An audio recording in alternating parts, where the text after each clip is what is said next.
welcome to Booked and Brewed Book Club, the podcast where we enjoy our favorite brews and talk about our favorite books. I'm Alex.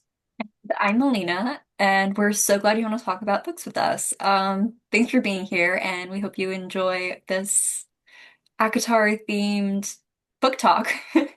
Yes, we're so excited. But before we start, today we have a special guest joining our podcast. My friend who got me into reading after a 5-year slump, Amanda, bestie since kindergarten. So, Amanda, tell us a little bit about yourself. Well, I mean, you kind of took the best part. I mean, we have been besties, practically sisters since pre-K or kindergarten. We fight about it. It's fine. I am from Delaware as well. So if you're wondering what state that in, it is a state. I currently live in Philly, long time book reader, first time book podcaster. So this is going to be an experience all around. And I'll throw in a fun fact. I am the oldest of 7 children. I think it's going to come into play with some of the discussion points today. And then I have a little dog who's a crazy psychopath. I just had to kick her out of the room. So I'll stop there.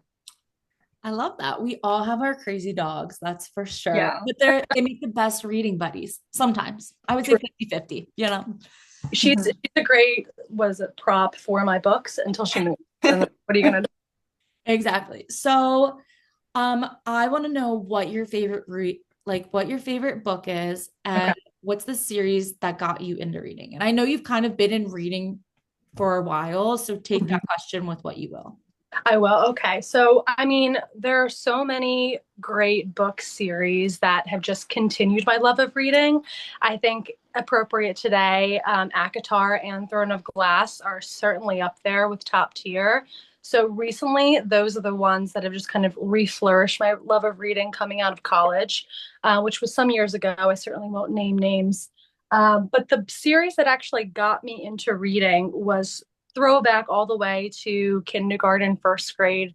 Nancy Drew reading with my dad. He used to come home from Borders or Barnes and Noble. I have actually like a full 56 books down below at the bottom of my shelf. The OG mystery girly. And I think I named names with Nancy Drew. I love that. We love a nice little wholesome like throwback story. Um, yeah, I remember like being in school with you and you would be constantly reading Nancy Drew's like under the desk and like the teachers would be yelling at you for reading. Like never Yeah, thought that would happen in school, but 100%. I know I was the worst. My parents really had trouble with me. I would read too much. It was a Yeah, continuous I that can just relate to that. In middle school and high school, I got in trouble for reading under the desk. right. I Got mean, a couple books taken away. of all the problems to have, right? That's how they would I know. is that how they would punish you too? Like when I was grounded, I got my books taken away. I never got punished. My mom was just like, "Oh, did you learn everything?" I was like, "Yeah, that's why I was reading." She's like, "Okay." Certainly showed us that I got punished constantly. I love it. I love it. Yeah. So, well, Amanda, thank you so much for joining us today. We're really excited to have you on the show. Thank you. Great to be here.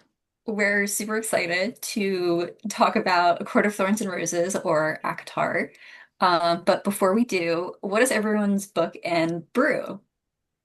Ooh, okay. So I would say my current book, you guys, I know last week I said I was on We Were Liars.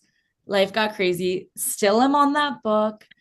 I'm hoping next week will be a little bit different for me, since it's been a kind of a long week, but still on We Were Liars. And then my current, wow, I'm really sticking to my status quo from last week. I'm drinking green tea again with nothing in it to keep it boring. So yeah, just copy and paste from last week. I'll take it. I'll take it. I guess I am one of those crazy people who reads multiple books at one time. So I currently have an ebook, a physical book, and an audiobook. So my physical book is Dragonfall by L.R. Lamb. I have an ungodly amount of physical TBR books. So I have a Wheel of Shame that I spun, and this is what it kicked out for me. I'm also listening to the last book in the Butcher and Blackbird series. So Leather and Lark, I think it's called, or Scythe and Sparrow. And then I just started the new Allie Hazelwood book, kind of blanking on the name, Problematic Summer Romance. I just started that. And for my brew, I have a kombucha in a fancy glass, so it looks like I'm drinking fun things. Ooh, fancy. Yeah. Yeah. What about you, Elena? I'm currently reading Restore Me, I think is what it's called, the fourth book in the Shatter Me series, and listening to Binding 13. And I'm kind of boring. I just have a can of Sprite. Oh, there. That's okay. That's So okay. More exciting than green tea. Yeah, I honestly. think so. At least you changed it up from last week, okay? That's true. Well, anyway, you guys, I'm so glad I got to hear your different brews and books that you guys are reading. Like I said, I'm hoping to change mine by next week. But that being said, let's jump into ACOTAR. This is something I know since we've kind of started this podcast, it's kind of been at the top of mind. Mhm. At least for the three of us, this is kind of a very core book series to each of us that we hold really, really deeply. For me, this is the series that got me back out of my reading slump, my 5 year reading slump. So I'm really, really excited to jump into this. So that's kind of why we wanted to talk about it. We're going to do a two-part series, mainly because there's so much we want to get into, and we don't want to skimp.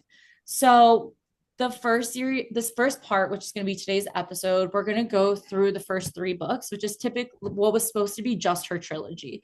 And then after that, she ended up adding the novella and then A Court of Silver Flames, which those last two books we'll be getting into next week. But yeah, just so you guys are aware, there are going to be spoilers on this. So if you haven't read all three books, please don't listen to this. Come back once you've finished it. We don't want to spoil anything for you. We want you to form your own opinions and then come see if you agree or disagree. But that being said, let's start with an easy question for everyone. Which court would you be? Which court would you want to live in and why? I mean, the obvious answer for me is the night court. I hate mornings. I'm a night owl, always have been. My color palette is also black, like always. And to prove that I do belong in the night court, I did bring my Valaris sweatshirt. So, I mean, I already have the merch for it. I could just jump Right. on in right there. Because every person in that city is wearing their own merch. You're right. No, that's how you prove that you've been there and you should live there is you have merch. That's crazy. You're right. You're right. It's like what is it? The I love NY t-shirts, you Okay, know? okay. That took it too far, but sure. How rude. What Okay. about you, Amanda? Um, the obvious answer is the night court, but the summer court seems pretty cool with the beaches. Mhm. If you can't tell by the background, I love the beach. So Yes, I agree with you. Melina, I would say like, I don't know what, but Summer Court reminded me of Greece. yeah, And that's kind of what I like, don't get me wrong, love the night court, obviously, for obvious reasons. I wish we yeah. got a little bit more on like the day court and the dawn court. So I can't And the really, winter court. and the winter one, yes. Like I feel I like love winter. those ones you Mhm. can't really form a full opinion. You get again a glimpse of the autumn court. I love autumn, so I like, that's kind of my bias court, but they're also kind of, they seem like really horrible people. So like wouldn't want Mhm. to live there. Um, but yeah, I would say like summer for me, again, because of it reminded me so much of Greece as I was reading it. I was kind of like imagining it. And for those of you who don't know, Melina and I are cousins. Our family is from Greece, and our families have houses on the island that they grew up on. So it's kind of one of our, I don't know, special places. Yeah. Um, okay, well, yes. So you guys, let's talk about Tamlin. Let's deep dive into Tamlin because I feel like this book was the first book, right, that we were introduced to this whole love story. It's kind of a Beauty and the Beast story. Um, but Belle really had to work for the beast. Like, and it, I'm not gonna lie. First time I read this book, I loved Tamlin. I really, really liked him. kind of fell into that, like, oh my gosh, she's knight in shining armor, sweeps you off your feet. Yes, she had to work for him in the I think the trials or whatever. And then she ended up getting him in the end. Like it for me, it just was like, oh my gosh, this is like such a cute little romance story, right? Second time I read it, I was like, damn, this man has in crazy protective behavior. Like this man, like his tendencies that came out in the second book are not, they were magnified. They were there in the first book. We all over I mean, I overlooked it. And then they became really prevalent in the second book. And then it didn't take me to realize it until I read it the second time around. And I feel like it was intentional that way. So, I mean, same thing. If it had been a standalone book and ACOTAR was one and done, you're like, oh my God, he is amazing. Like she had to, this was the big, third act arc, right? That it's building towards the story. And like she figures it out happily ever after. It's a romance book. Shut it. I think it's so clever the way that you kind of end that book and you're like, wow, Tamlin's great. And then she really starts to like slowly sneak in book two, like, oh, like, is this okay? And like turn it up a little bit, Mhm. really just to make way right for the rest of the series. So, I mean, I agree. I think at first Tamlin was awesome. Who wouldn't like you're silly if you're rooting for anyone but Tamlin without going in knowing it. But certainly by the end of book two, you're not. Melina, I see you over there giggling to Oh no. yourself. As soon as the first time Rhys was introduced, as in, there you are, I've been looking for you. Oh, I was like, there's something about him. Like, I loved Tamlin at first, and I wanted to like him, but when we got to the trials and he was just like quiet, I was like, I want to overlook this, but like something's off here. And like, mm. I knew Rhys was kind of like, I don't know, being weird, like dressing up Farah in that weird way. And I was like, no, but he has a reason. Like, why is he helping her? Yeah. So I always was kind of like, I kind of like him. Yeah. Like low key, I want them together. Yeah, right? Like it was, like you kind of didn't really have like he was introduced, you kind of didn't get his full story. You kind of like he was very like very vague. Like you hmm Oh, a big thing yeah, for me is he knew Feyre's name, so why didn't he tell Amarantha that? yeah, He knew that she was lying. So I was like, there is definitely more to him that we don't know. And I was like, there's a reason he didn't say it. It's not because he thought they looked the same. That was like, yeah. I I think knew it. hmm I don't know. I think the reason like he didn't part of me, right? Like I think he genuinely felt something for her to some degree. Granted, they didn't realize they were mates until the end of like it didn't click into place until the end of the book, but hmm I think he felt some sort of draw to her prior to. And then that's kind of like what I would believe to kind of push that thing forward. And I think for me, the part that said the most about Tamlin, which for me, I was like, oh, that's kind of weird. Like, I didn't know how to feel, was at the end of the book, when book one, when she's dying and she's getting tortured by Amarantha, whatever. And Rhys is literally like crawling to save her. Like he is like literally like doing and Tamlin's just like in the corner crying. Like, like begging. And Rhys is literally like he's giving everything he has to save this girl that he kind of just met. And like he doesn't even have this like emotional relationship with her yet, right? Like they kind of do in the dungeons a little bit. So I was like, okay, there's something more here. Yeah, I think this is one of the first, like in my adult life, right? Like Twilight not included, even though that's like the OG. This was my first like epic, not epic fantasy, but I guess it is like an epic fantasy. And I was so used to series up until that point. Like I'm a big romance reader. So like in a romance series, right, like each book is a different character or couple. So I thought I had like my reservations too at the end of the book, like especially when he was like, "Oh, hey, hello, darling, I've been looking for you." Like, oh my God, he's sexy. I thought it was like setting up for a second book focusing on him and someone else, right? Like, hey, you think he's a bad guy. He has this redemption arc by the end of book one. Awesome. Sets us up for like a super, dark and stormy, sexy guy for book two with someone else. And then I read book two, and it started off with Feyre again, and I was like, oh, interesting. And then just like you, Melina, I was like, okay, things aren't like sitting right here. And then you Mhm. slowly start to like walk further into the world, and you're like, oh, okay, I'm picking up the pieces Yeah. here. Yeah, 100%. Okay, perfect. So I think for like Tamlin, like we discussed, he's not great. He really is struggling with, being overprotective with her. Like, what's that boundary, right? And like, I think also in the first book, she kind of puts herself in a scenario where she wanted to be the damsel in distress. She kind of wanted to be taken care of. I think going under the mountain really changed her. And then after that, she kind of came back on the other side and was like, I'm a survivor. I'm a caretaker. I'm the independent woman and like I can't be dependent on you anymore. And that's kind of where it becomes in the second book. Now, that being said, obviously Tamlin reacts in very dramatic ways, right? He locks her in the house, and that's the very much the breaking point of all of this.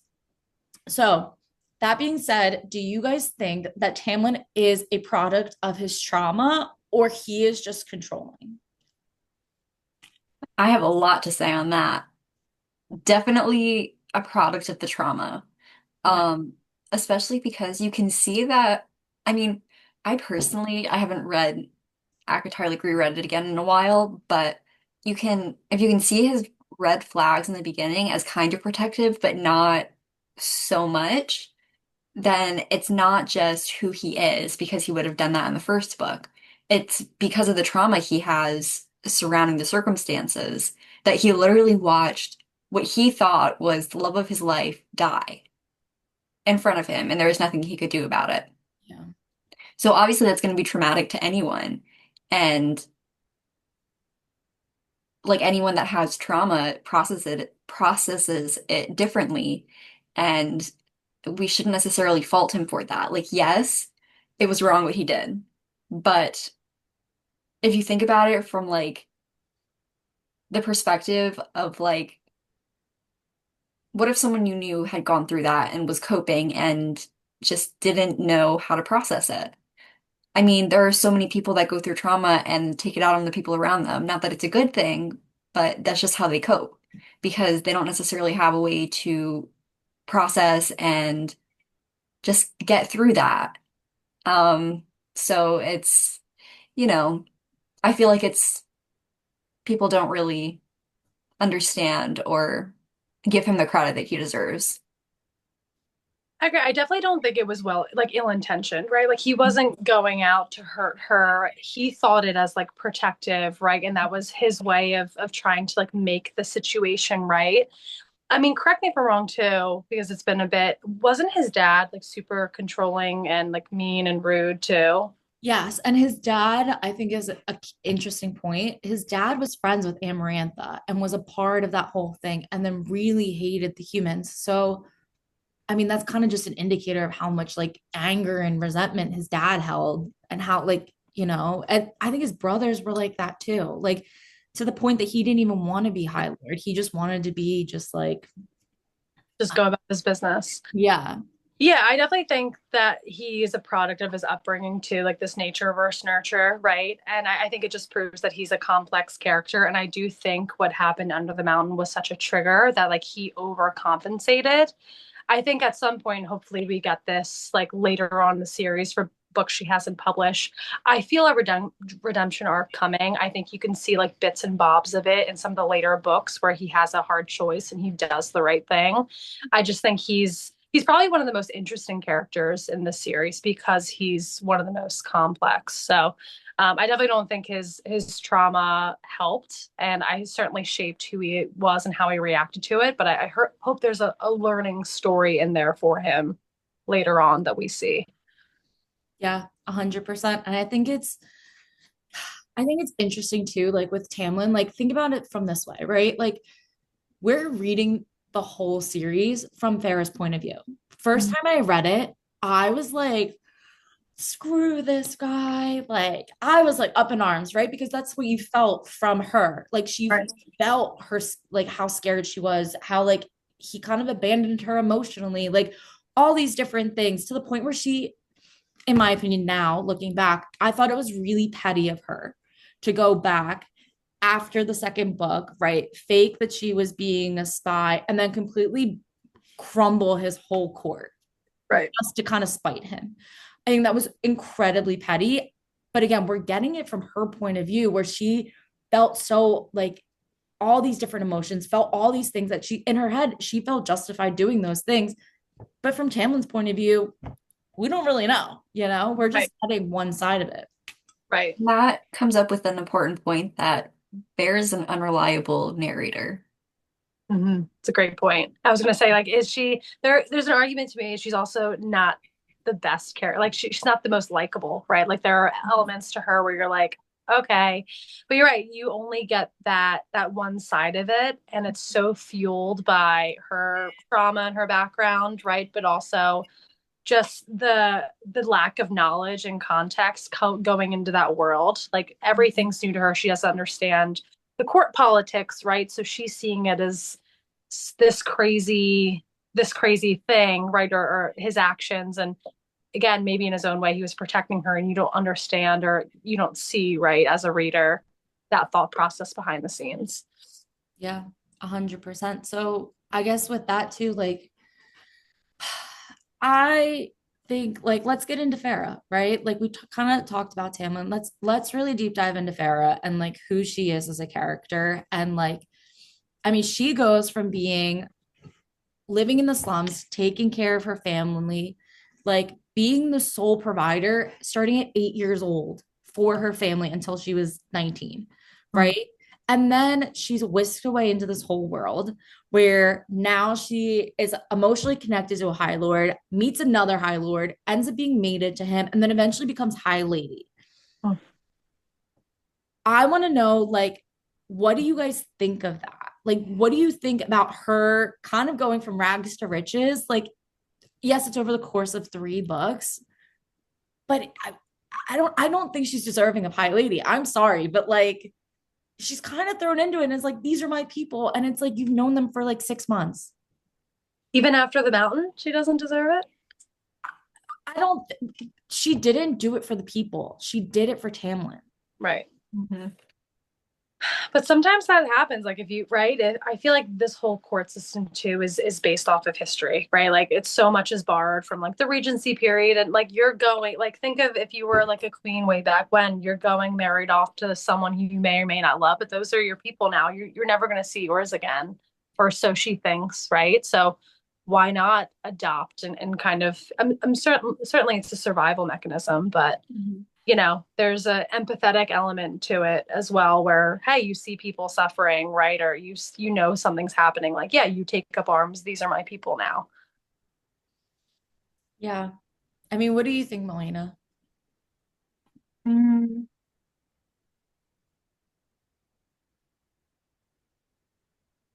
I okay, so at first I really, really liked Farah as a character.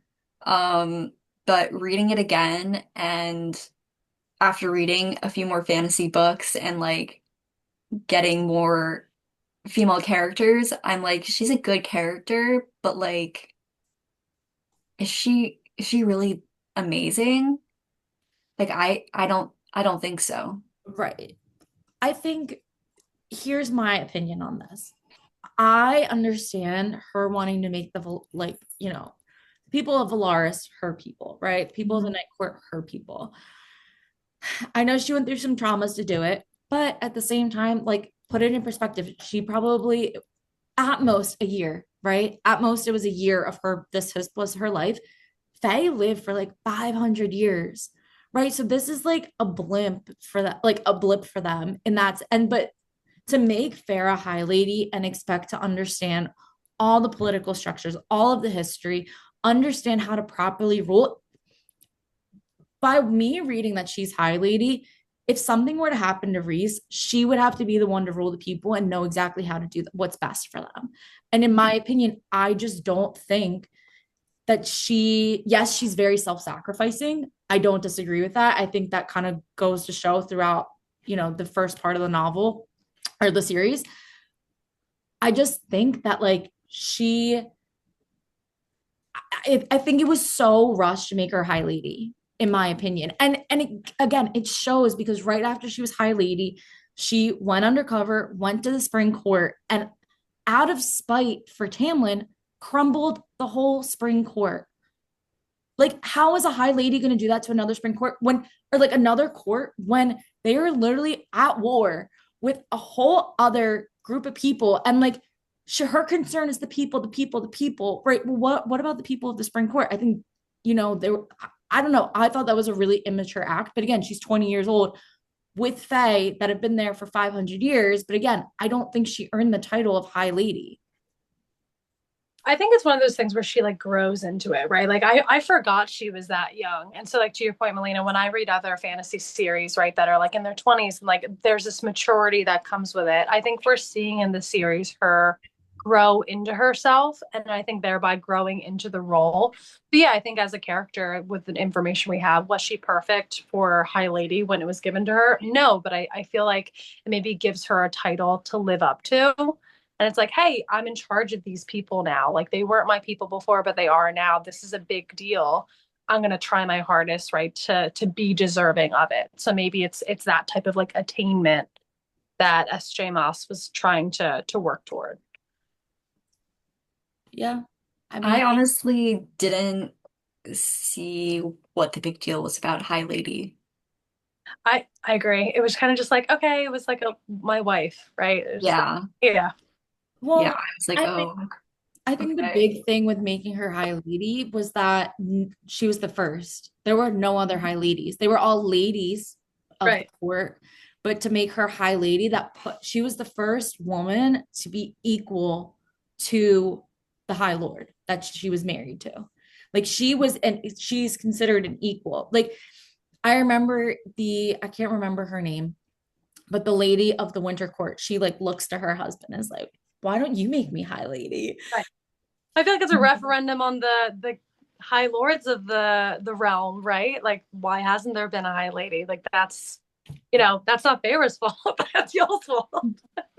But maybe it's also interesting too, right? Where in the Fey realm, it's high lords. There's never been a high lady, but in the human realm, it's ruled by what, three human queens? Like I think that's an interesting juxtaposition.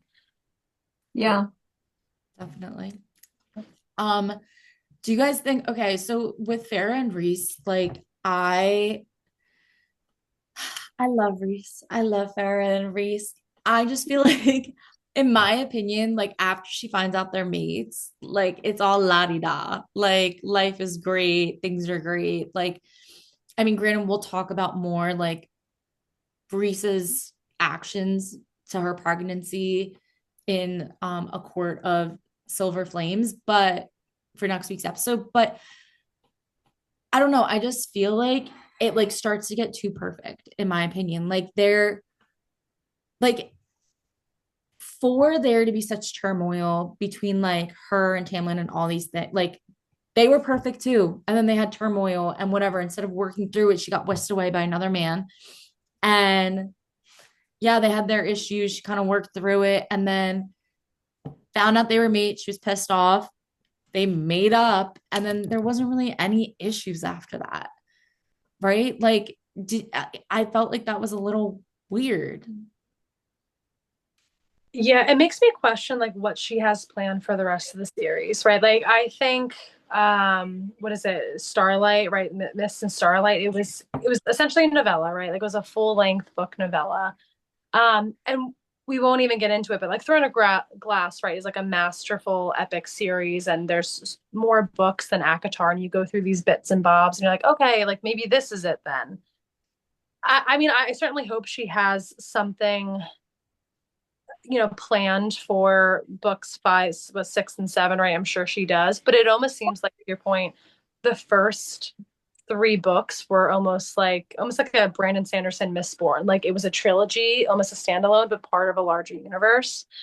So maybe it was just giving us some of the bits we wanted because they were so popular. But I hope there's like a catalyst for the next two books. Otherwise, Yeah. it's gonna be happily ever afters across the board. Yeah. Yeah. I just feel like there needs to be something like again, like I just felt there was no conflict after they became mates. And it's like Yeah. especially again, we'll talk about more next week, but I just feel like there's a lot of things I feel like she kind of overlooks with Reese. And I Dare you? I won't hear any slander. How dare you? Just like Melina won't hear any slander for Zayden, which I could go into, I shall not hear a single bad word against Reese. that is Yeah, I've got to say I won't hear a bad word against him either. Yeah. look, You're an island. Bye. I look, guys, I'm just saying I love him. I love him, but no one is perfect. No one is perfect. Right. And it's our job. Sorry. He's the exception to the first rule. Like, I'm just saying it's our job to dissect these and figure out why they're doing the things they're doing. Why are they making these mistakes? Why are they, is it to relate more easily to like human like but again like I can't relate to Farrah and Reese's like relationship, A, because I'm not a fairy, but B, because like This because just like it. it's too perfect. It's too perfect. It's like they find out they're mates and rainbows and sunshine and life goes on and it's magical and it's a perfect love story. Do you forget all of book 3? Like there was it was perfect, huh? Okay, their relationship. I didn't say the world outside of their relationship. Okay. I don't know. Oh, I mean, we'll get into it because it's like the later parts, but you mentioned like his reaction, right, to finding out he was right. Like that wasn't perfect, right? That was a big issue. I feel like for a good chunk of some of the novella, like they were kind of at odds with each other. yeah. Um, so I think part of that too is like his background, his trauma, right? If we're digging into that, like everything he's ever loved has gotten taken. So like there's a level of kind of standoffishness with him. Yeah. Uh, but I Agreed. don't know. I don't remember it as being like idyllic and perfect, but you're right. Like there wasn't a ton of relationship conflict. It was more like outside world conflict. But I'll probably look at it with new eyes when I do my reread. Yeah. Valid. All right then. So I guess, now that we're on the topic of Reese, I don't know if it's right for me to bring this up, but I'm going to anyway. Um, did you guys see any red flags about Reese early on that you think got overlooked? Not a single one. Next question. Okay. Just quickly moving on. Yeah. No, ignorance is bliss. I my blind Yeah, on. Mm-mm. yeah. All right. Well, then why are we even doing this? Tamlin's the bad guy. This Okay, okay. love Reese. Fine. If we're gonna say like what could be construed as like red flags, Yes, sure. yes. But I personally don't see them as red They're flags. morally gray. They're Yeah, morally gray flags. yeah. And I think we should talk about them because they kind Okay. of do at some point lead. So obviously it was morally gray that when Reese showed up in Tamlin's like dining room or whatever it was Yes. and made Tamlin like bow and kiss his shoes. That was kind of morally gray, but like Hot. I I mean think when you that's hot. understand it's like, that's kind of justified. So Yeah. I mean, 100% agreed. I think that was like him with his mask on. Like he talks about the different masks that he wears. yeah. I think that was definitely his like I'm the bad guy to the outside world mask. Didn't his like was it his dad though that killed his parents? Right? Like Yeah, no. So yeah, it was basically what happened was Tamlin's dad and brothers killed Reese's mom and sister when they were on their way to go see Reese while he was at the Illyrian warrior camp. And then Reese's dad found out, and obviously Reese, and then the two of them went to the spring court and they killed Tamlin's dad and Tamlin's brothers and left Tamlin alive. okay. So I think there's certainly not a shortage of bad blood. Do I think to the point made earlier, it was a bit of like a mask, a show, like when he goes to the nightmare court.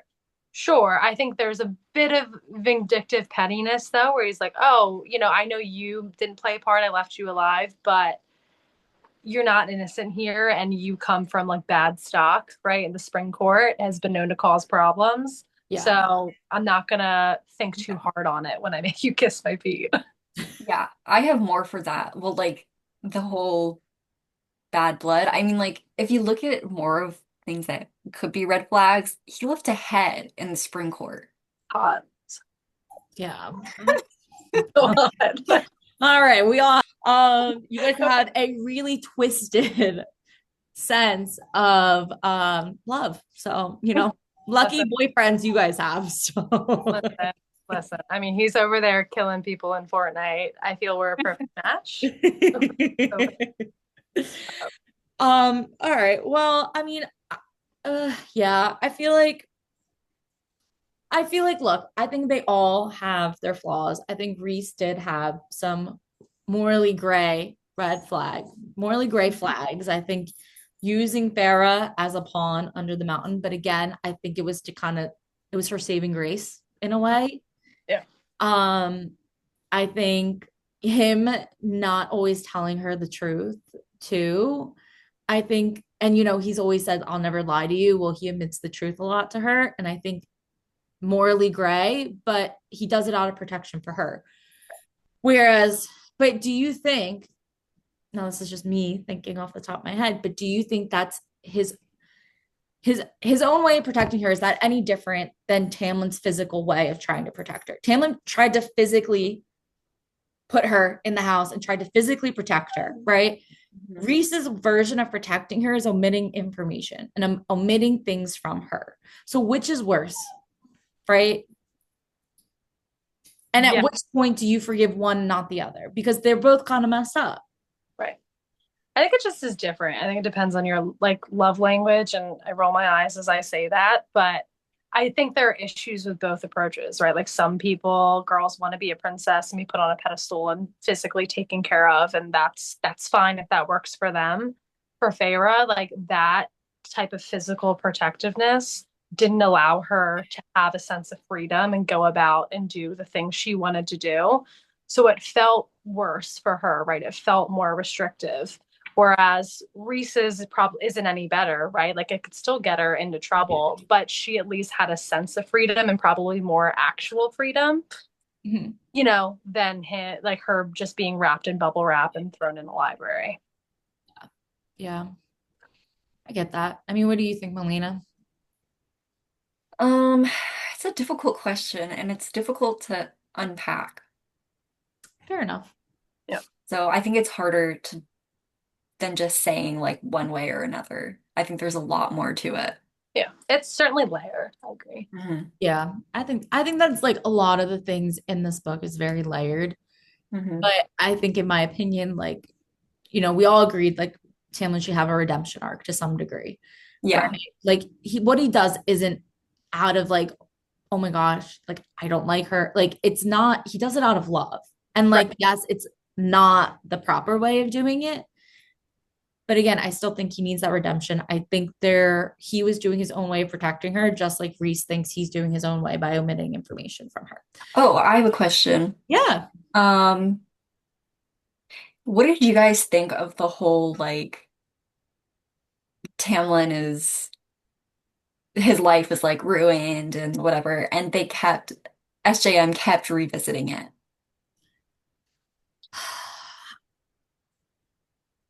Amanda, you want to take this one? Yeah, I mean, I think it's a device for later on in the series. I I think hope that so. yeah, it's still a callback, right? I think, and the fact that she's going back to him, whereas like we hear nothing from like the Dawn and Dusk courts, right? Or the Winter Court. Hmm. It's certainly hopeful that it's gonna come back around. I tried to go back because I read ACOTAR first and then Throne of Glass. And I like got used to like her full series writing structure in Throne of Glass. And so there's like some of those like little callbacks. I'm like, okay, like I see how this kind of played in the larger arc of the story. I wonder if she's going to do the same thing in ACOTAR. So I'm excited to go back and reread it with like a critical eye and understanding for her writing style. But yeah, I think it was just like a reminder that like, hey, he's still there. Spring court's still a thing. Don't forget about it. It'll come up later. Hmm. Yeah.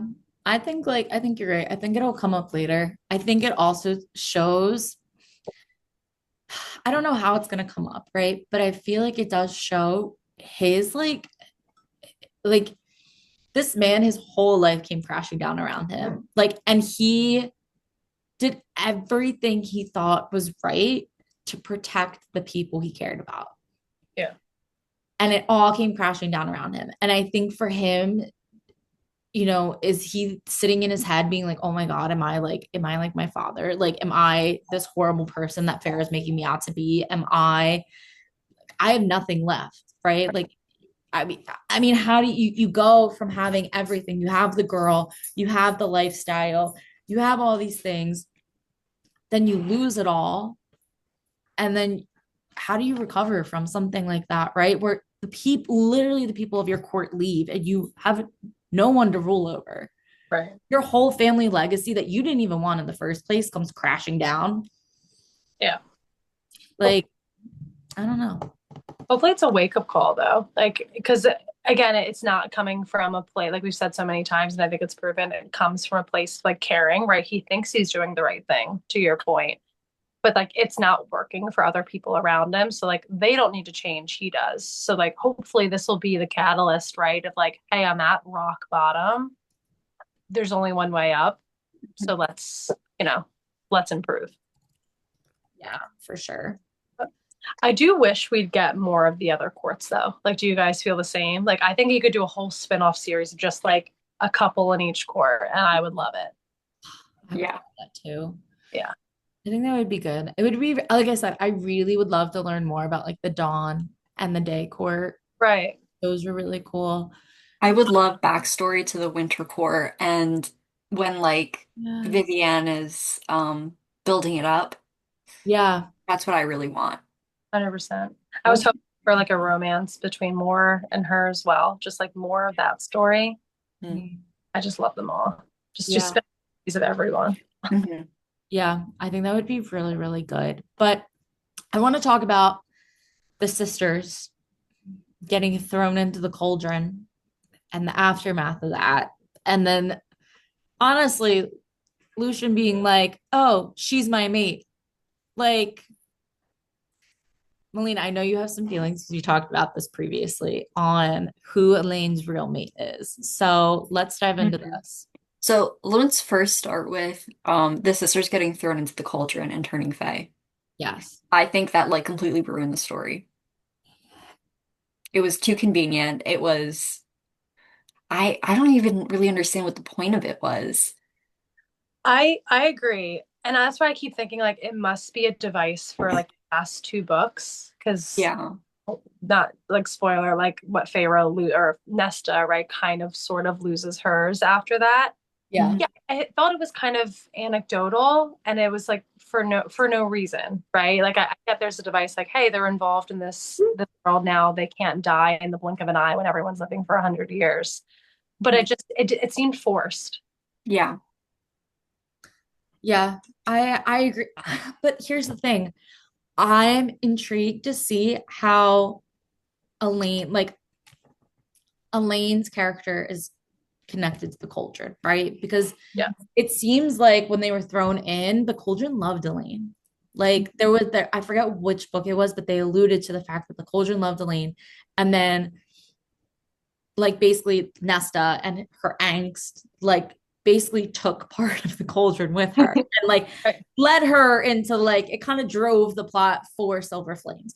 Right. And so I'm interested to see like I think yes, it was really convenient that the sisters were thrown in, but I think it's interesting too to kind of see where it goes from here and like see okay, now that this has happened, it's very convenient, yes, but like where's her mind going with this? Why was it so convenient? Like where is there a bigger plan at play that like we don't know about yet because again, it's an unfinished series as of right now.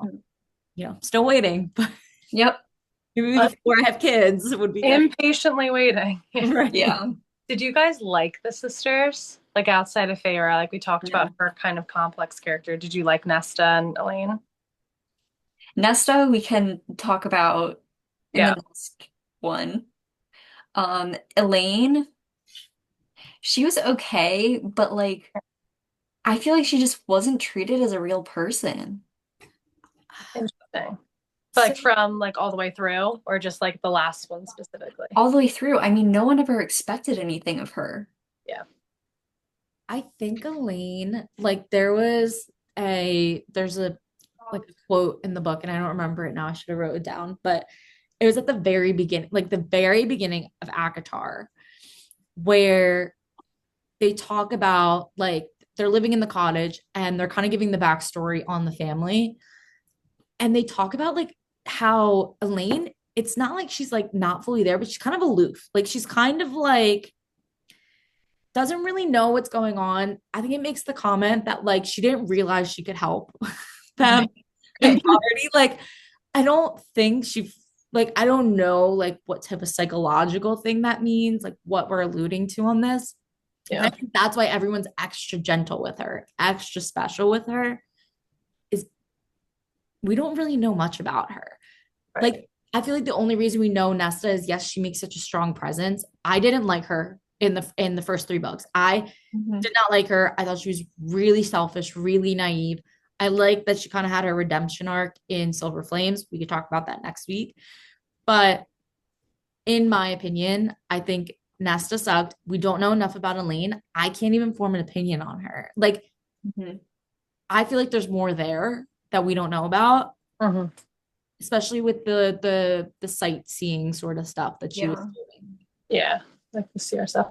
I agree. I feel like S.J. Maas did such a good job of making them unlikable or just kind of like wallflowery. Like Elaine was kind of like a wet mop in the corner, and she was like, "Oh, that's just Elaine. You know, just don't mind her." Right? It's like everything's going right over, and then Nesta was just the opposite end of the spectrum, and she was always like brash and in your face. And I feel like it was tough for me. And again, we'll get into it to read Silver Flames and see that redemption arc because I'm like I disliked both sisters up until this point, and even when they were talking about like Lucian and Elaine, right, and like oh, Az and Elaine, it's kind of like, okay, well, I don't love that for Az because I don't like Elaine and she hasn't given me a reason to like her. So I'm not going to put her with my second favorite character. Yeah. Yeah. I think like too, like again, forgetting Farrah's point of view. Like this Right. is the first three books. I think the fourth too, but all her point of view, she didn't like her sister.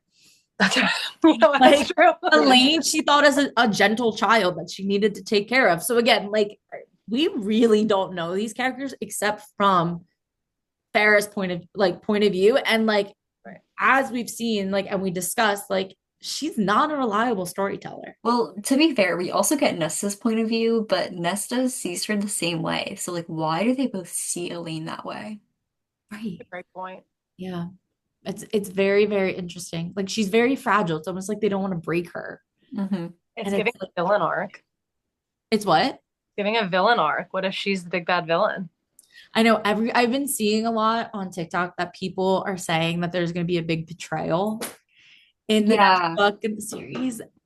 I've heard it's more, I heard honestly. before. Yeah. Yeah, I don't want to believe that.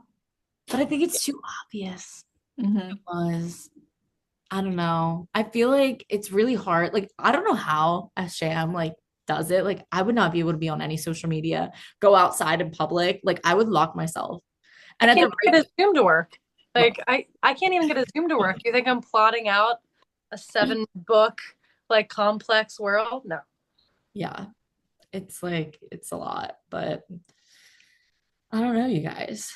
I don't know. I'm excited to see like what happens though. And I think we need to like learn more about Elaine's character for sure. Hmm. Um, okay, let's talk about okay, let's talk about side characters. Let's talk about the surreal, and we can talk about the Weaver and the Mm, Bone Carver and Bryaxis because I think those are all very important players in the final book. yeah. Where to begin? I mean, I think it's so interesting that the villain in this series, like S.J. Maas does such a good job of like the villain isn't the obvious one. Like all of those were set up to be these like big bads, and they're not perfect. Like they're very heavily in the dark gray. but I have like a love for almost all of them. The Weaver I could do without. Like I don't really care about her. But like the Surreal, like even the Bone Carver was like demented and weird, but still helped. I love the Bone Carver. Right. Like it was just, he's just so funny and weird and crazy and mysterious. Mhm. Like he's in it for his own thing, sure. I don't know. I have a little piece of my monster heart for them. Yeah, I definitely agree. I mean, I think personally, I love the Weaver because she took care of Ianthe. Like, did not Oh, like her. hmm Right. I forgot about that. Yeah. So now, yeah. yeah, now she plays it. And like, also to say, I think it was very interesting how they were able to get these three characters. Suriel wasn't, but basically at the front line of the whole battle, and like basically doing their dirty work. Also, side note, you guys, I was just thinking about this the other day. I don't understand. Rhys is supposed to be the most powerful being there is, right? I thought it was interesting that he wasn't able to take out this whole army. Like they're saying like he has untapped power. He has power. He like they don't know the depths of his power, and it's not normal for a High Lord to have this. So I thought it was interesting that they even needed the support of these side characters like Bryaxis and the Weaver and the Bone Carver to really help, win this war. It was interesting. Yeah. I agree. I feel like it's a plot hole. Like they build him up to be this end all be all. And Yeah. yeah. I don't know, you guys. I think it's interesting. I think it's interesting too that we also don't know his last name. Yeah, I think that's very interesting. Do the others have a last name? Like, do any of the kings have it? Like, or the High Uh, Lord? I think, yes, Lucian does. I can't remember what his is. It's And like, Sarah. oh, thank you. That's Um, all that I know. I don't know. Does Tamlin have a last name? Let's find out. I know. I feel like I need a quick. Yeah, Lucian looks like the only one that does. Like, so I'm on the ACOTAR wiki because it's a reputable source. I'm in data. Right, right, right. Yeah, you're right. Um, and like Tamlin's just Tamlin, Rhysand is just Rhysand, as Okay. Cassian. So we don't get last names, but all of our other books we get last names. Right. And like surnames are such a big part of, I mean, I didn't read House of, or the Yeah. Crescent City, but Throne of Glass, like surnames were such a big part. Yeah. So I'm very intrigued. I don't know. I've been seeing theories that somehow Reese is related to Dorian. Mm, yeah. Yeah. Throne of Glass spoilers. Yeah, my favorite shadow daddies, honestly. Yeah. I also saw something too, going back to the cauldron.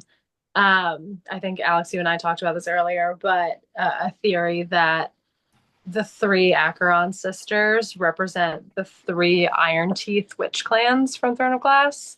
Oh, That like yellow, like the Feyre's like yellow legs, um, and Nesta is black. The was it Blackbeak, yeah. Yeah, right? Blackbeak.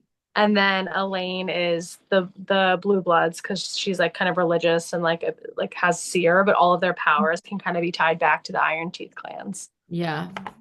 Mhm. That would be crazy if there was that like overlap. Yeah. I think that's probably why it's taking her so long to write these books, like finish the series, is because she's trying to figure out how she can overlap it with her other series, like Right. what she did with the Crescent City. No spoilers, I haven't read it yet. The only spoiler, it was a disappointment. I, that's not a spoiler. I heard maybe that's one of the reasons why I haven't read it. Is like I'm nostalgic. I need to like have something to look forward to when I'm in a slump. Yeah, And I was excited for book three because like, there's the overlap and I read it and I was like, this was one of the most disappointing books I've ever read. right, Yeah, not my favorite like series ever. Hmm. Like if it wasn't like SJM, I probably would be like, yeah, I Yeah, wouldn't recommend it to people. right, right. I don't recommend it to people. First book, don't get me wrong, first book, solid book. That's true. Solid book. Hmm. Kind of just after that, it's just like feels like she's just word vomiting on a page. Yeah. Yeah. And then you're introduced to like 16 different characters in the Yeah. course of like 3 books, where at least with like or not, I was gonna say Game of Thrones, Throne of Glass. At least with Throne of Glass, you kind of got it. You got introduced to more and more characters very slowly Hmm. throughout the whole series. And like this one, you kind of just were thrown right in the middle of it. And I was like, who is that again? Yeah. How are they related? Yeah. Right, right. I haven't read it, but I don't know. Going back to like the cast of characters too, like I don't know, like I feel like Throne of Glass and even ACOTAR, and this is maybe just a commentary, like a lot of romantasy or epic fantasies. I feel like they throw a lot of names out, and I just give me a directory at the front, a quick glossary of characters up until Yes. that point. But even in ACOTAR, right? Like keeping track when they stop going, oh, High Lord of the Winter Court and start calling them by their names. I'm like, wait, who's this? Like, I have to like quickly flip back and be like, okay, that's who that is. And like, okay, this is his brother. Yeah, my biggest problem, honestly, a little bit of a like aside, but I have that problem in Fourth Wing. Yeah. Who didn't have a problem in Fourth Wing? Like, again, that could be a whole series. And I'll be the resident hater, but yeah, I mean, and her names are tough because they're all the same name. Like at least S.J. Maas and the others make it different enough. Right. But But like I felt like also you in fourth wing you had to remember the signets too. And like they Yes. would refer to people's signets and I'm like, oh my God. And then the one you found spoiler, turn this off if you haven't read Fourth Wing and the whole finish the 3 books right now. yeah, When you find out that they have 2 signets and then they're talking about them as and Yeah, but they're from like not a like page ago. And I'm like, right. Oh, there's the Wind Cleaver. I'm like, what the fuck? Like, who? when they say the names of everyone's dragons. Oh, we're hearing from this dragon. I'm like, whose dragon is that? Right. right. I need a directory. Or not even the name of the dragon. Oh, there's the red one. And I'm like, you're supposed to know whose dragon's red? Like, come on. Let's save the rest of this for another episode. Right, Yes, no, right. we can deep dive into this, but all this Yeah. to say, we need glossaries. Please, Yeah. the shout out to all the authors that are writing fantasy. Please give us a glossary And a family tree. and family trees because it gets so complicated and confusing to Hmm. remember. It's Right. like I feel like a detective with their like maps and the like on the wall Right. and the red line. That's how I Yeah. feel. If you don't if you don't give me a map either for a fantasy series, I don't I want. have I have no idea what's going on. I'm like, oh, okay, cool. Yeah, I immediately don't respect you because you don't give me a map. I will say, I don't know if you guys have read When the Moon Hatched.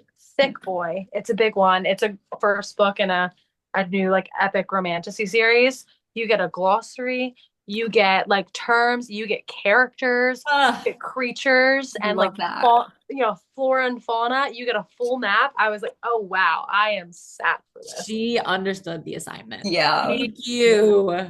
Yeah. 100%. All authors should be doing this. Please and Mhm. thank you. Right, right. Or like an overlay on the Kindle or something of like who that character is at that point in time in the Yeah, book. you can like click on it and there's a link. Yes. Yeah. And doesn't give away. I think that's why a lot of like fantasy authors I feel don't provide a glossary because it gives things away, right? Like it's like, hey, you didn't finish the book. We need like some type of like add-on like AI software where like, hey, Yeah. at this page point in your book, this is what you know so far. Yes. Free idea. Yes. Yeah, that would be great. That would be great. That would be so helpful, honestly. We should patent that. Real. Yeah. For reals. All right, ladies. Well, I love talking about this with you guys. And next week I think is going to be even better because we can actually really deep dive into some of the crazy theories that are floating around the internet. We can really deep dive into Nesta and Silver Flames and my issues with Silver Flames. My issues. My issue. I have just my issues in general. Period. We can talk about. Full stop. Full stop. It'll be a therapy session for me. But no, I also think I'm gonna be honest. I'm gonna talk about my issues with Reese in Silver Flames because I think he does some messed up stuff that I'm not proud of. I'm not proud to say I love him in that, but I understand where he's coming from. Anyway, Yeah. get into that. So that being said, that kind of wraps up the first three books of ACOTAR series. We hope you guys really liked it. So, moving forward, if there is a specific book or topic you guys want us to review or dive into, if you have more questions on ACOTAR or you feel like we missed something that you want us to bring up, like, please feel free to DM us on Instagram, TikTok, message us here, leave us a comment on YouTube. We're happy to answer and kind of incorporate those into future shows. And if not, then we can definitely do some, I don't know, maybe like a live Instagram, live TikTok at some point, answering those questions. Something to think about. Thank you for Yeah, having me. of course, of course. Um, Melina, did you want to wrap this up? Yeah. Um, like Alex said, if there's a specific topic, just DM us, leave a comment, something. And if you like this episode, then definitely like, comment, and subscribe, and we will see you next week. Yes, yes, we are available on YouTube, Spotify, and Apple. Whoop, whoop. Um, Amanda, thank you so much for joining us this week on today's podcast of ACOTAR. You were the person that introduced me to the series, so it only felt right to have you on. Um, Definitely looking forward to having you back next week to kind of finish this conversation and get everyone's spicy opinions on everything because I feel like we're gonna have some controversial ones. Not that I Yeah. didn't. I mean, I felt like I was, the only one on my lone island with the You are. controversial opinions, but it's fine. Don't worry, it's my turn next week. I have some take. Exactly. Exactly. Perfect. All right. Thank you, ladies. Thank you for having me. Thanks for brewing with us today. Until next time, book besties.